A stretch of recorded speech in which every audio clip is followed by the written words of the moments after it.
Did Logan Paul just open up about a supernatural experience he had?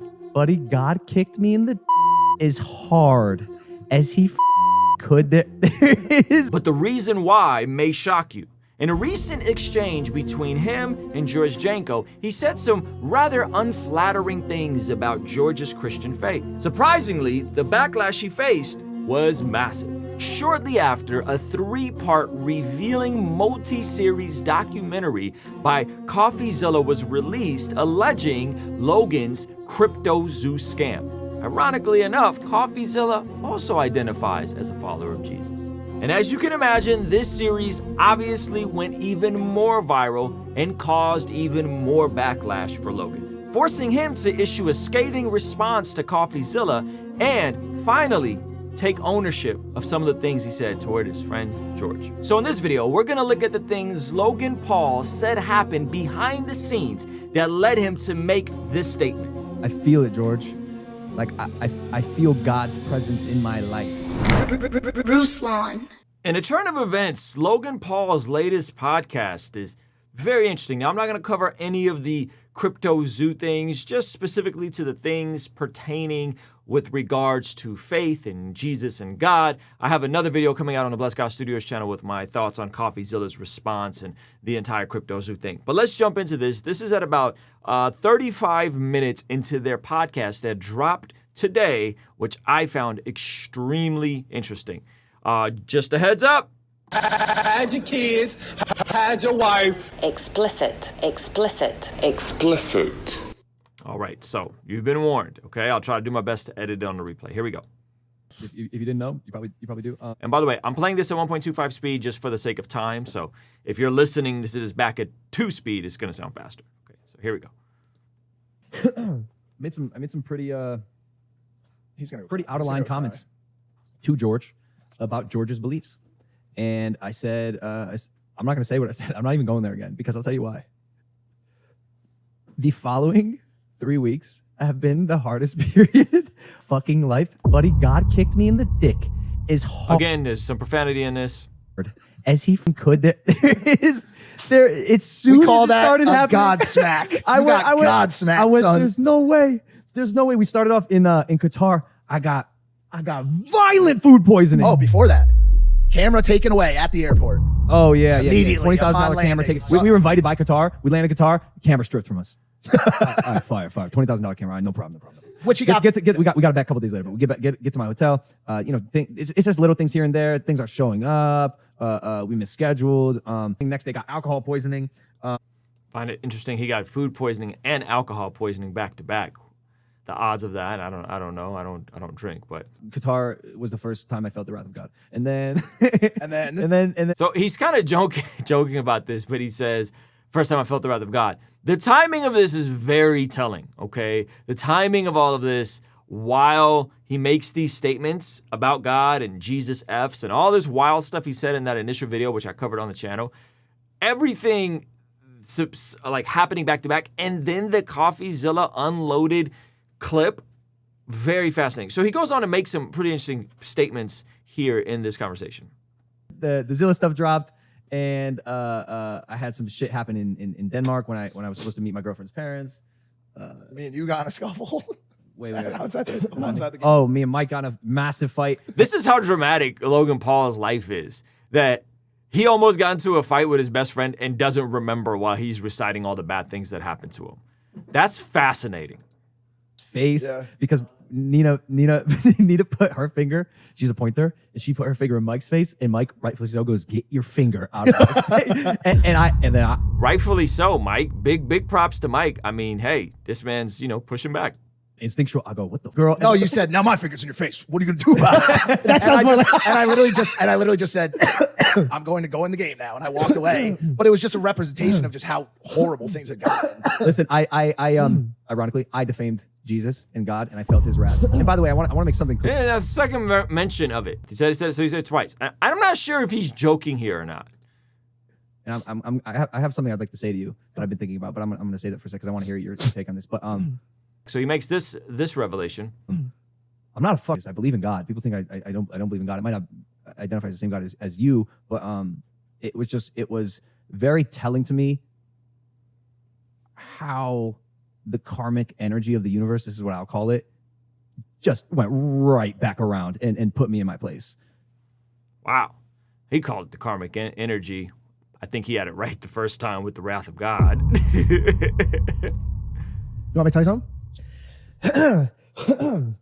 I'll make this quick because people tend not to love when I talk about Jesus. But let me just tell you something. Yo, George with the troll. I love it. Actually, no, I don't want to come off like condescending. This is actually how I feel. Because I came off like funny, but I don't want people to think I'm telling a joke. The night before it happened, bro, I'm sitting and I'm reading the Bible. Now this gets kind of spooky because remember, George is relatively a new convert. There's all kinds of things I disagree with him on, right? Living with his girlfriend, yada yada yada. But what he says next is really fascinating, and I think Logan appropriately received it as kind of spooky in a way. Maybe a better word would be like a word of knowledge or something like that, which I know some of you guys that aren't charismatics freak out about that sort of thing, especially someone that's not like as super duper sanctified. But listen to what George lays out here. I literally say a prayer to God, and I go, man, like, this is when me and you were kind of like going back and forth, and I was getting pissed at you, and I was like, fucking dude, God, I know you love him, but I want to kill him. I want to punch him in the face. I want to hurt. Wait, hold on, let me finish. Okay. But I know you don't want me to, and I know you love him, and I know this opportunity between two best friends could open a lot of people's eyes to who God is. So I sat there and I said, God, whatever direction. And by the way, I was getting so much heat for the Bobby Lee thing, for walking off. This was the period, right? So I sat there and I go, God, what do you? And again, we did a whole video on it. There's a whole sequence of Bobby Lee acting wild towards George Janko. Everybody missing it, except I think I'm the only one who covered it. And then eventually, George trying to share his faith and something personal. Bobby Lee mocks him. George finally has a final last straw moment and walks off the set. He got dragged for walking off, but everybody missed the beginning of it. I did a video on it. It'll be on the Blessed God Studios channel if you want to check it out. Want from me, bro? And I swear I have two witnesses. God says, be quiet and love. And I was just like, whoa. And like, bro, like I felt it, right? Wait, who are the witnesses? Watch. So I'm in the kitchen. Belle's cooking dinner, and I sat there and I go, Belle, I think God just talked to me. Like, I'm not trying to be like a lunatic. And she goes, what do you mean? And I go, I think, and hear me out. I think I just got to talk out of love. I got to talk out of love. And she's like, why do you keep saying that? I was like, I don't know. I just feel like I got to talk out of love. And it was so strong in my heart, bro. I left my Bible and my phone right by Belle. And I sat on the couch and I'm just sitting off. And I'm like, bro, what does he want from me? What does he want from me? What does he want me to do? How can I fix this? How can I go and portray Jesus in the best way possible? I get a phone call. I miss it because I'm over here. Another phone call. She goes, hey, Adam is blowing up your phone. The guy who works, from the chiropractor place. And I answer the phone. He's dripping wet, bro. Like he just got out of the shower. He goes, bro, I got to tell you something. He goes, whatever you're doing, Jesus told me to tell you that he loves you. And yes. And I'm like, what? I go, why did you just say that? Belle put her knife down. I go, buddy, back up. Why did you say that? Man. He goes, I have no idea what's going on. So he's praying. He feels like God's showing him something, speaking to him. Then he gets a phone call and says, God loves you. And yes. It's kind of wild. And then he said his girlfriend at the time also, he'd said this too. And so he says he has two witnesses to this like moment he had. The shower, because that's why he was wet. He goes, I'm praying about my family, my friend. He goes, 3 times in my prayer, God interrupted me. He goes, go tell George, whatever he feels in his heart is right. So I go, whoa. The next day I'm standing here on the podcast and you're saying this shit. And I'm like, whoa, he's really like spewing out his heart. Like he's really spewing out his heart. And 2 things I caught in our conversation that we were having. When I said, Jesus is my Lord and Savior, you said he's mine too. And that rang in my heart. I go, that's weird. Because like we're not seeing that on the same page. And I wonder what Logan means by that when he says mine's too. Is he being goofy? Is he being silly? Is he trolling? Is he saying that he does to some degree accept Jesus' work on the cross for his sins? Is he halfway there? Does he believe in the bodily resurrection, but still holding on to his own mindset and his own worldview and his own desire to be the God over his own life instead of submitting to the God of the universe?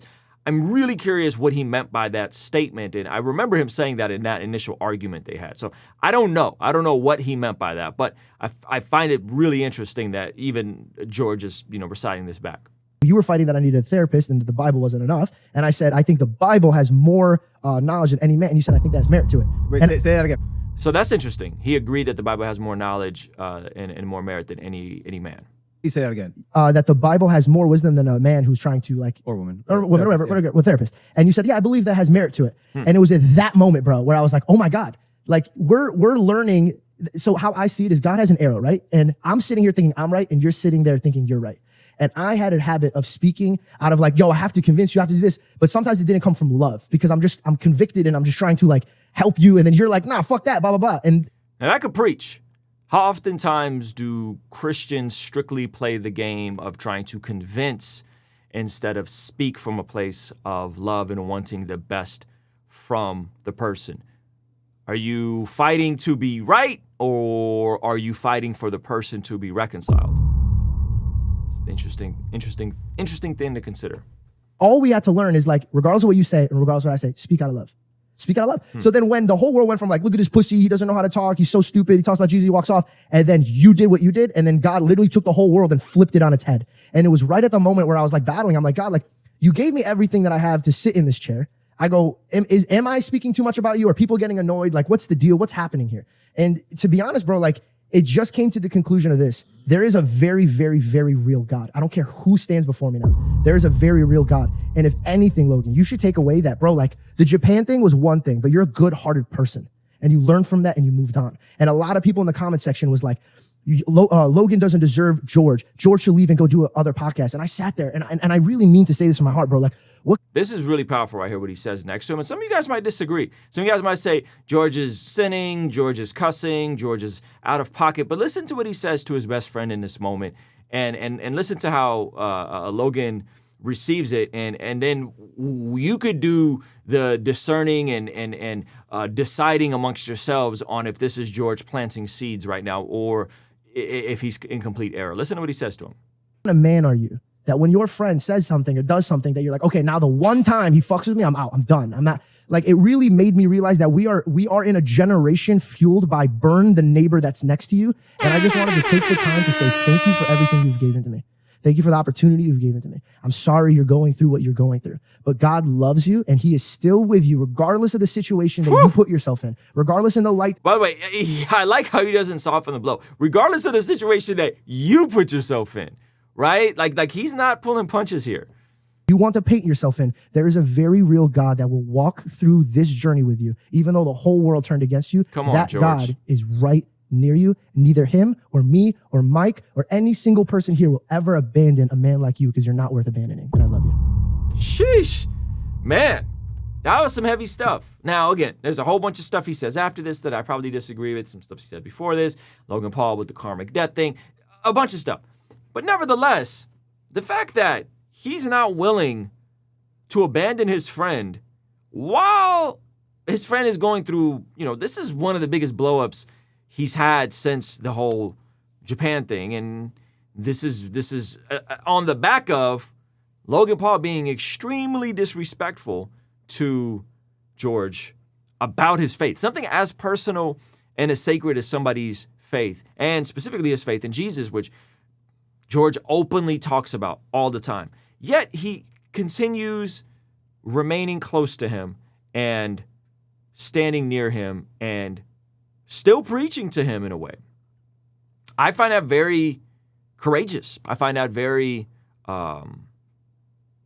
refreshing in a climate that we're in where people are always looking to abandon, discard, dismiss, mark, move away from. I find it very refreshing. And so I'm glad that they were able to talk this out. I'm glad that George is remaining bold. I think George is, a work in progress, much like all of us are.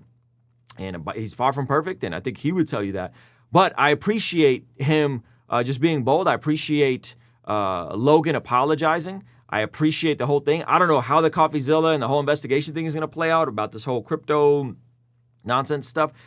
That's a whole nother conversation for a whole nother day. If you guys want to see my video on that, you could check it out on the Blessed God Studio. I'll see you guys over there. Peace.